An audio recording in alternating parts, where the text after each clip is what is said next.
Hello guys, कैसे हैं आप सब। उम्मीद करते हैं आप लोग अच्छे होंगे। दोस्तों, आत्मानुशासन की शक्ति का अभी 11 अध्याय हो चुके हैं।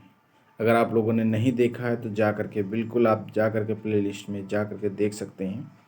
चलिए आज आप लोगों को बताते हैं आत्मशासन और धन के बारे में, जो कि हमारा 12वां अध्याय है।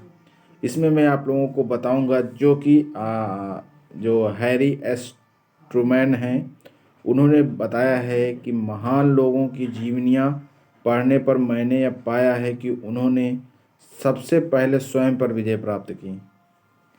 आत्मशासन उनके लिए पहले स्थान पर था। वाकई में दोस्तों, यहाँ पर जो चीज़ें बताई गई हैं वो काफ़ी अच्छी हैं, जिसमें ब्रायन ट्रेसी जी कह रहे हैं कि बीमा उद्योग के आंकड़ों के अनुसार अगर 100 लोग 21 साल की उम्र में काम करना शुरू करते हैं तो 65 साल की उम्र तक उनके लिए काम आता है।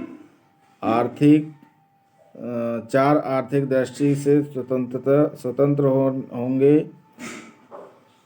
15 के पास थोड़ी बचत होगी, जबकि बाकी के 80 लोग तब भी काम कर रहे होंगे या दिवालिया होंगे या पेंशन पर निर्भर होंगे या मर चुके होंगे।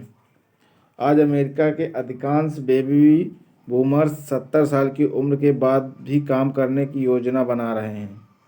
ऐसा क्यों है? क्योंकि उनके पास इतना पैसा जमा नहीं है कि वे काम करना छोड़ सकें। आत्मनुशासन, आत्मविजय और आत्मनियंत्रण का अभाव ही जीवन में आर्थिक समस्याओं का मूल कारण है। अधिकांश लोगों में अल्पकालीन संतुष्टि का दमन करने की क्षमता नहीं होती है। उनकी उनकी तो यह आदत होती है कि वे जितना कमाते हैं उतना खर्च कर देते हैं। यही नहीं, वे लोन और क्रेडिट कार्ड कर्ज लेकर कमाई से ज़्यादा खर्च कर बैठते हैं।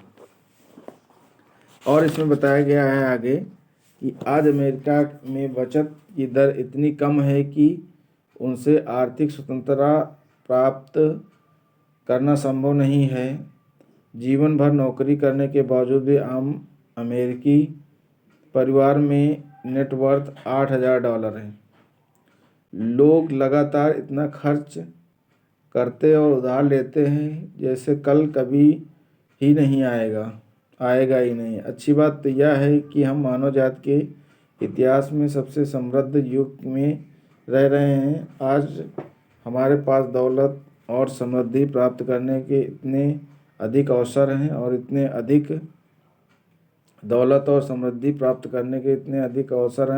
अधिक लोगों के लिए और इतने भिन्न तरीकों से हैं,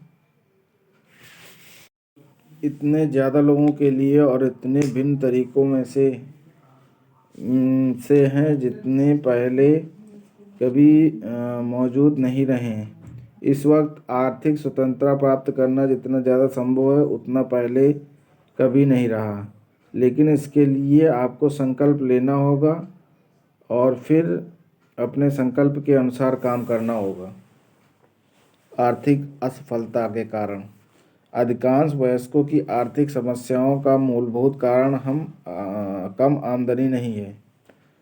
अपनी पुस्तक द मिलेनियर नेक्स्ट डोर के थॉमस स्टेनले और विलियम डैनको ने बताया कि एक ही जैसे मकान में रहने वाले और एक पदों पर काम करने वाले दो परिवारों की आर्थिक स्थिति बिल्कुल भिन्न होती है।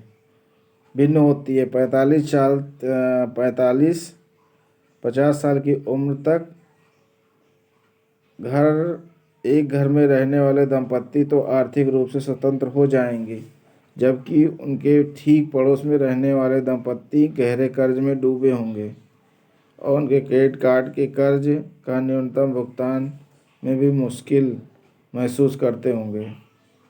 जाहिर है कि इसका कारण है कि आमदनी नहीं है, क्योंकि आमदनी तो दोनों की समान है। वास्तविक कारण तो यह है कि अनुशासन की कमी, अल्पकालीन संतुष्टि का दमन करने की अक्षमता है या चारित्रिक कमजोरी समाज आज समाज के अधिकांश वयस्कों में क्यों दिखती है? उनकी जड़ें बचपन तक जाती हैं। बचपन में जब वे उनको आपको पैसा मिलता था, चाहे वह पॉकेट मनी हो या दोस्त या रिश्तेदारों पर दिया गया उपहार हो, तो अपने सबसे पहले उन्हें टॉफ़ी खरीदने की सोचते थे। टॉफ़ी मीठी होती थी, टॉफ़ी स्वादिष्ट होती थी। टॉफ़ी में शक्कर भरा बेहतरीन स्वाद है। टॉफ़ी आपको पसंद थी और आपको कभी इससे मन नहीं भरता था। इसका स्वाद इतना अच्छा होता था कि कई बच्चे तो तब तक टॉफ़ी खाते रहते थे जब तक कि वे बीमार ना हो जाएं। बड़े होने के बाद आपकी यही आदत कायम रही। मनोवैज्ञानिक इसे कंडीशन्ड रिस्पॉन्स कहते हैं। जब भी आपको कहीं से पैसा मिलता है तो उसे भले ही ऐसी चीज़ में खर्च करना चाहते हैं जिससे आपको खुशी मिले, भले ही वह अल्पकालीन हो या मनचाही चीज़ों के स्वाद की कल्पना करने मात्र से ही प्रलोभ की कुत्ते की तरह आपकी भी जीभ लपलपाने लगती है और मानसिक लार गिरने लगती है। खर्च करने से आपको खुशी मिलती है। इसमें बताया गया है कि जब वयस्क जीवन में आप पैसा कमाते हैं तो आपको पैसे से कहीं से पैसा मिलता है और तब यही स्वचालित प्रक्रिया जारी रहती है। आपका पहला विचार यही होता है कि मैं तत्कालीन खुशी पाने के लिए इस पैसे को कैसे खर्च कर सकूं। जब आपको पहली नौकरी मिलती है तो आप सबसे पहले यही सोचते हैं कि आप कपड़ों, कार, कॉस्मेटिक, सामाजिक मेलजोल, मनोरंजन, यात्रा पर अपनी तनख्वाह कैसे खर्च कर सकते हैं। यही नहीं, आप यह भी सोचने लगते हैं कि क्रेडिट कार्ड पर उधार बिल करने वाली पाई कि कैसे खर्च की जाए। ऐसा इसलिए होता है क्योंकि आपके मस्तिष्क में यह समीकरण होता है, धन बराबर आनंद। जब आप किसी रिजॉर्ट में छुट्टियां मनाने के जाते हैं तो आप होटलों और सड़क के किनारों सजी दुकानें देखते हैं। इस दुकानों पर सस्ती श्रृंगार और निरर्थक सामानों के साथ साथ कपड़े, कलाकृतियाँ और अन्य सजावटी सामान बिकते हैं। उन्हें आप सब अपने शहर में खरीदने के बारे में कभी सोचते भी नहीं हैं। ऐसा क्यों है? इसका जवाब सरल है। जब आप छुट्टियां मनाने जाते हैं तो आप खुश रहते हैं। आपके दिमाग में खुशी और खर्च को मिलाकर के देखने वाली पुरानी आदत होती है, पुराना स्वचालित प्रोग्राम होता है। आप जितने ज़्यादा खुश होते हैं और आपके मन में किसी चीज़ या किसी भी चीज़ पर पैसा खर्च करने की अचेतन प्रेरणा उतनी ज़्यादा जागृत होती है। कई लोगों के लिए यह बहुत आम है, लेकिन जब वे किसी कारण से दुखी या कुंठित होते हैं, वे खरीदारी करने लगते हैं। उनके अवचेतन मन में प्रोग्रामिंग के कारण यह सोचते हैं कि चीज़ें खरीदने से उन्हें खुशी मिलेगी। जब वे उस चीज़ से आशा के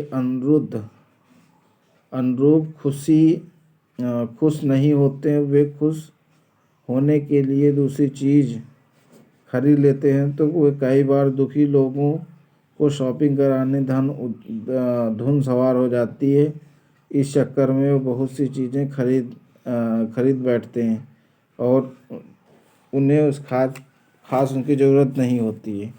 इसका कारण केवल यही है, अवचेतन मन में खुशी और खर्च के बीच में सीधा संबंध होता है।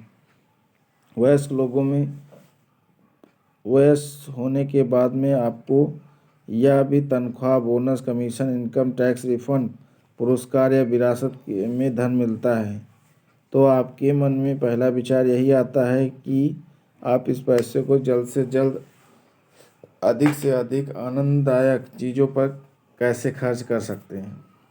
तो दोस्तों, आपने इस पॉडकास्ट में सुना कि जाना कि कैसे कहीं पर भी वही पैसा हम अपने आसपास में खर्चा करते हैं, लेकिन अगर कहीं घूमने जाते तो वहाँ पर कैसे आनंद से पैसा खर्चा करते हैं और आनंद से दूसरी सामान खरीदते हैं। तो उसमें भी आप अपने अवचेतन मन से कैसे शॉपिंग करते हैं। तो दोस्तों, आज का पॉडकास्ट आप लोगों को कैसा लगा? अच्छा लगा तो आप कमेंट करिए, लाइक करिए, दोस्तों में शेयर करिए। मिलते हैं नेक्स्ट पॉडकास्ट में, तब तक के लिए जय हिंद।